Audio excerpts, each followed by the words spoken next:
પાળીયાદથી આજે ગુજરાતમાં મહિલા કોંગ્રેસ દ્વારા કેન્દ્ર સરકાર વિરુદ્ધ મોરચો માંડવામાં આવ્યો છે।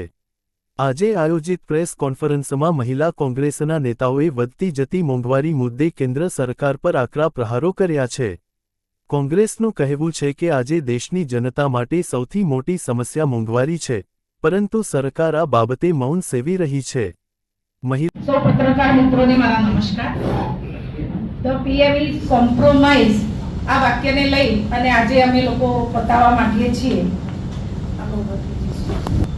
પીએમએ શા માટે કોમ્પ્રો કરવું પડ્યું છે અમેરિકા સાથે, એ પ્રશ્ન દરેકના મનમાં છે। અને એટલા માટે જ એવું છે કે મોદીજી અત્યારે ચૂપ કેમ છે। હરદીપ પુરી જે કેન્દ્રીય મંત્રી છે અને પેટ્રોલિયમ મંત્રી છે, છતાં પણ અત્યારે હાલ આપણે સૌ જોઈ રહ્યા છે કે કૂદકે ને ભૂસકે મોંઘવારી વધી રહી છે, પેટ્રોલ ડીઝલના ભાવ વધી રહ્યા છે, ગેસના ભાવ વધી રહ્યા છે અને આને લઈ અને આખા દેશની અંદર પ્રજા ત્રાહિમામ થઈ રહી છે। મોદીજી જ્યારે ઇઝરાયલના પ્રવાસે જઈને આવ્યા અને પછી એમને ફાધર ગણાવ્યા, પછી તરત જ આ યુદ્ધ ચાલુ થઈ ગયું। આપણે સૌ જાણીએ છીએ કે અમેરિકા આગળ અત્યારે હાલ આપણા પ્રધાનમંત્રી મોદીજીએ ઘૂંટણ ટેકવી દીધા હોય એવી પરિસ્થિતિ થઈ ગઈ છે। એમણે સરેન્ડર કરી દીધું છે। બિલકુલ અમેરિકા આપણને ગુલામ બનાવીને જેમ ટ્રમ્પ કહે એમ મોદીજીને કરવું પડે છે। એનું કારણ શું? તો એનું કારણ અત્યારે હાલ આખા દેશમાં ચર્ચા ચાલી રહી છે એપ્સ્ટીન ફાઇલની। જેફરી એપ્સ્ટીન ફાઇલની અંદર જે નામ ખુલ્યા છે એ નામની અંદર આપણા કેન્દ્રીય મંત્રી હરદીપ પુરીનું પણ નામ છે, મોદી સાહેબનું પણ નામ છે, અનિલ અંબાણીનું પણ નામ છે। એટલે આવા તો હજુ ઘણાય નામ સસ્પેન્સ છે, કેટલાય લોકોના નામ ખુલવાના બાકી છે। અને આની અંદર એવું તો શું સસ્પેન્સ છે, એવું તો શું છુપાયેલું છે કે અત્યારે હાલ ટ્રમ્પ એમની આ નસ દબાવી રહ્યા છે અને એના કારણે ટ્રમ્પ કહે એમ મોદીજી ચાલતા હોય એવું લાગી રહ્યું છે।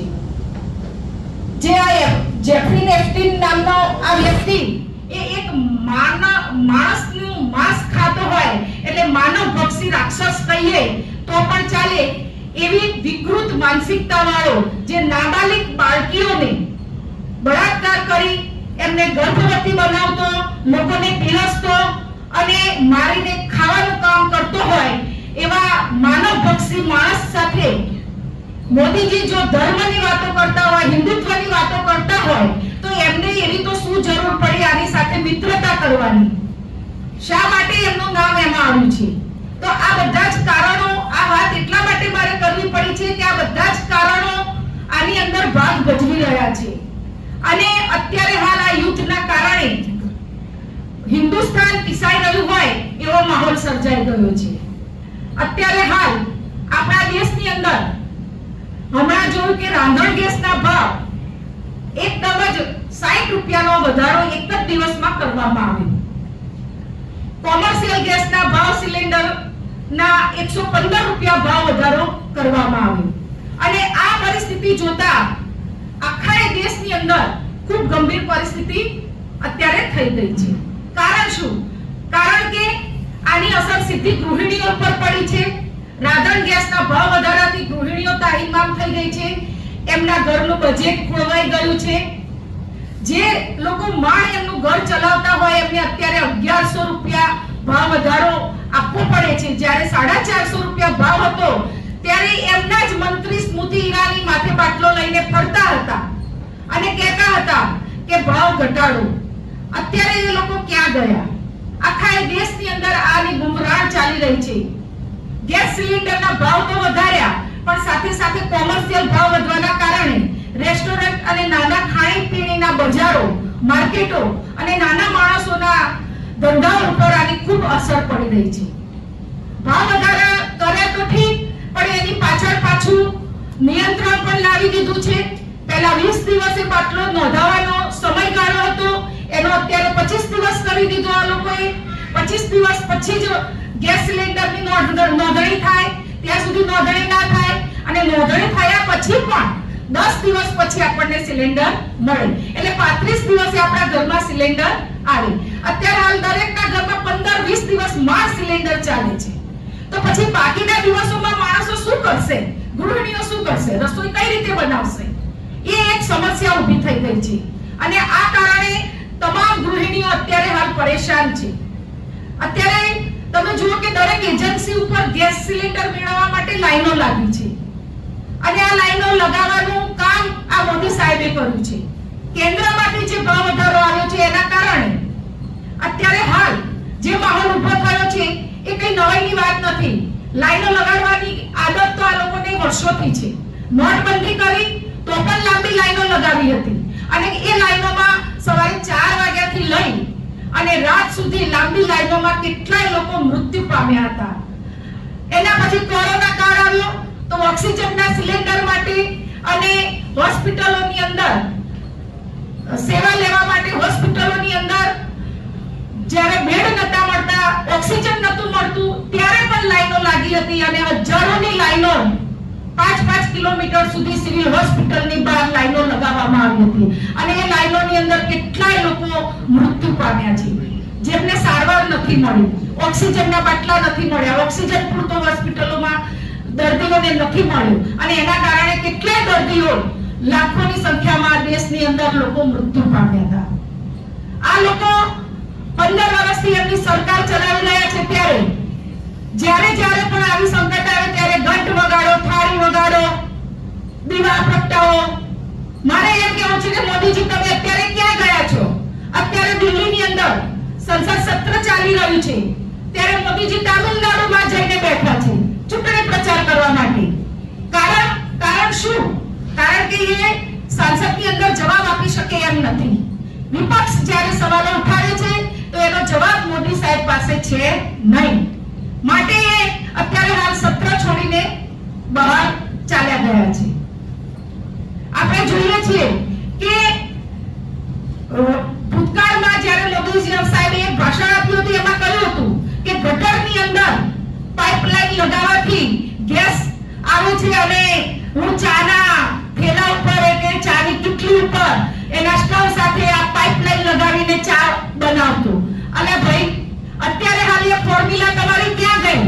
એ ફોર્મ્યુલાની વાતો કરતા હતા મોદી સાહેબ કે આ તો બહુ કોમન અને એકદમ ઈઝી ફોર્મ્યુલા છે, એકદમ સહેલી ફોર્મ્યુલા છે. આનાથી ગેસ ઉત્પન્ન થાય ગટરમાંથી, એ ગેસનો આપણે રાંધણ ગેસ તરીકે ઉપયોગ કરી શકીએ. મારે અત્યારે કેવું છે મોદીજી પાછા આવો, તામિલનાડુમાંથી અહીંયા આવો અને એ ફોર્મ્યુલાની અત્યારે પ્રજાને જરૂર છે. આવીને બતાવો તમારી ફોર્મ્યુલા. અત્યારે ગૃહિણીઓને જરૂર છે રસોઈ કરવા માટે. એ તમારી પાઇપ વાળી ફોર્મ્યુલાની અત્યારે બધાને જરૂર છે. હવે સમજાવો ને, ખાલી વાતો કરવાની, ખાલી પ્રજાને મૂર્ખ બનાવવાની વાતો. ઘંટ વગાડો, થાળી વગાડો, દીવા કરો, ગેસમાં પાઇપલાઇન, ગટરોમાં પાઇપલાઇન નાખો, ગેસ ઉત્પન્ન કરો.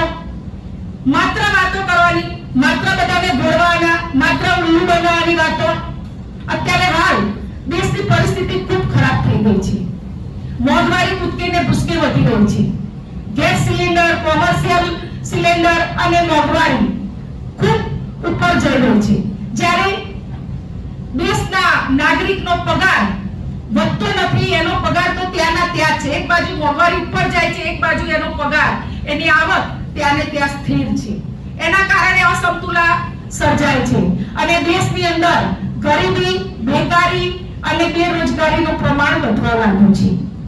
આ બધા જ મુદ્દાઓને લઈ અને આજે મહિલા કોંગ્રેસે આ પ્રેસ કોન્ફરન્સ કરી છે અને એના દ્વારા મારે આજે આપ મીડિયાના મિત્રો દ્વારા કેન્દ્ર પાસે અમારી માંગણી છે કે જેમ બને એમ ઝડપથી પેટ્રોલ અને ડીઝલના ભાવ ઉપર નિયંત્રણ લાવવામાં આવે. પેટ્રોલ ડીઝલ ઉપર જે ટેક્સ નાખવામાં આવે છે, જે કર નાખવામાં આવે છે, એને ઓછો કરવામાં આવે અને પેટ્રોલ ડીઝલના ભાવ તાત્કાલિક ધોરણે નિયંત્રિત કરવામાં આવે અને ઓછા કરવામાં આવે. રસોઈ ગેસ સિલિન્ડરનો જે ભાવ વધારો કર્યો છે એને પાછો ખેંચવામાં આવે. કોમર્શિયલ ગેસ સિલિન્ડર ઉપર જે ભાવ વધારો કર્યો છે એનો પણ પાછો ખેંચવામાં આવે અને ખાદ્ય પદાર્થ, શાકભાજી, અનાજ, કઠોળ, તમામ ખાદ્ય પદાર્થો ઉપર અને ચીજ વસ્તુઓ, ભરેલી ચીજ વસ્તુઓ ઉપર જે ભાવ વધ્યા છે એ ભાવ પણ નિયંત્રિત કરવામાં આવે આ અમારી માંગણી છે અને આ બધી માંગણીઓ લઈ અને આજે મહિલા કોંગ્રેસે પ્રેસ દ્વારા આ મીડિયા દ્વારા કેન્દ્રને અને રાજ્ય સરકારને પણ અમે કહેવા માંગીએ છીએ કે જો તાત્કાલિક ધોરણે આ ભાવ વધારો પાછો ખેંચવામાં નહીં આવે, આ ભાવ ઉપર નિયંત્રણ કરવામાં નહીં આવે, આ જે મોંઘવારી વધી છે એને ઘટાડવામાં નહીં આવે તો અમે સડકથી લઈ અને સંસદ સુધી આંદોલન કરવા માટે મજબૂર બનીશું અને આવનારા સમયની અંદર મહિલા કોંગ્રેસ દ્વારા આના દેખાવો અને પ્રદર્શનો ચાલુ રહેશે અને આનું આંદોલન સંસદ સુધી લઈ જવાની તૈયારી સાથે મહિલા કોંગ્રેસ આજે મેદાનમાં આવી છે. આપ સૌને મારી નમ્ર વિનંતી કે આ અમારી પ્રેસ દ્વારા જે મેસેજ આપ્યો છે એ આ કેન્દ્ર અને રાજ્યની સરકાર સુધી પહોંચાડો તેવી મારી વિનંતી. Thank you.